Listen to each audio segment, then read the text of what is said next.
Hi, I'm Dan Miller, Senior Editor with Progressive Farmer Magazine. Today, with the help of our pond expert, Terry Goldsby of Aqua Services, we're going to walk you through the essentials of building a great pond. Whether it be the design of the pond or stocking fish, Terry's going to walk us through the do's and the don'ts for building a pond, whether it's an existing pond or a new pond that supports fish. That's right, Dan. You know, so many people in the country have ponds or build ponds for recreational purposes. There are simple things to do, yet highly crucial things to do before you ever stock the first fish. We have a lot to cover, so let's get going.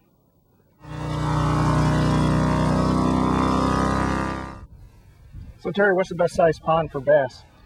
You know, Dan, there's no real set size, but anything under about an acre is difficult to manage, so we like to see them in at least the 2 to 3 acre range. I don't see any cattails around this pond. No, there are none here, and some types of vegetation can get really weedy. Cattail is one of those, so we kind of stay away from that. On this particular pond, we're going to raise the water level both for aesthetic purposes, and at the same time, when we build this berm, or sometimes called a levee, we're going to cover these aeration pipes. We'll do this by taking some of this dirt and simply spreading it over the top and continuing around the pond. We'll use good compactable dirt.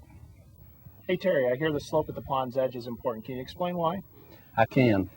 What you want is a fairly steep slope like we have here.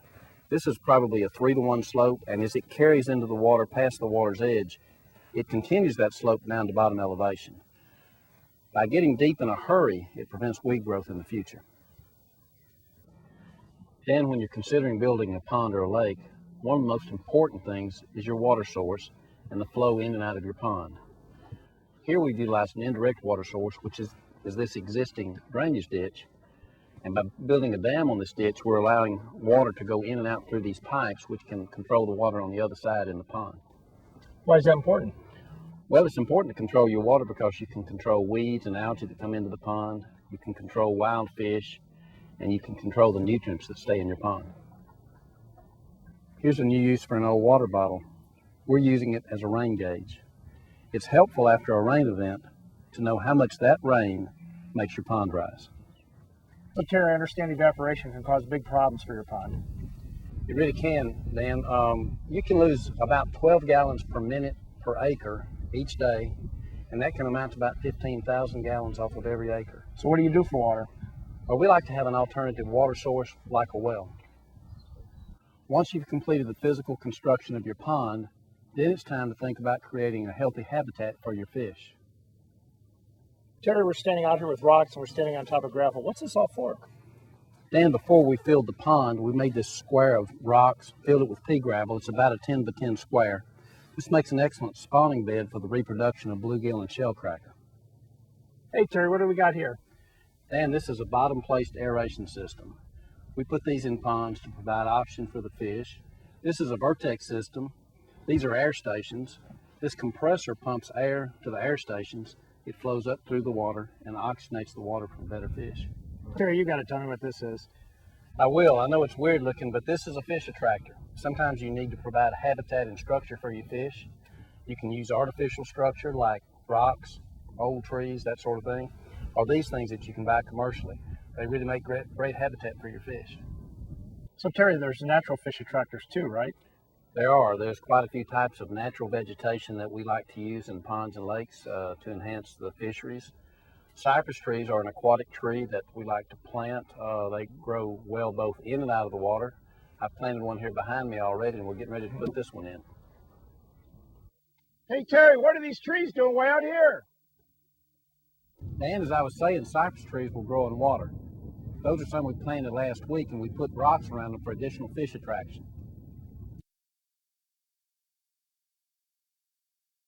Dan, are you ready to take the next step and stock some fish? Terry, anything that gets me closer to fishing, let's do it. What's next? Let's go ahead and put these bass in. All right.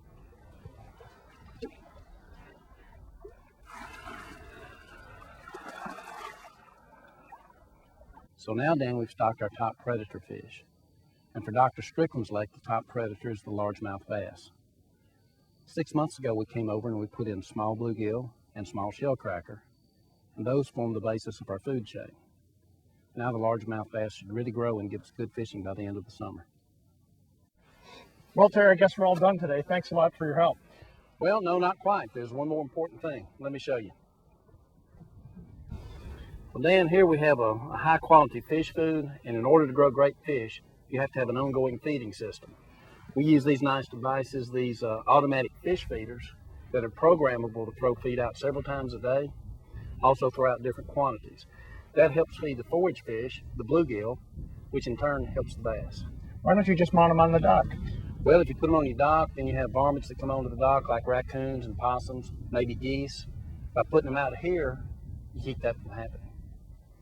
Terry, thanks for all your help today. You've given us some great tips. You're welcome. I've enjoyed doing it.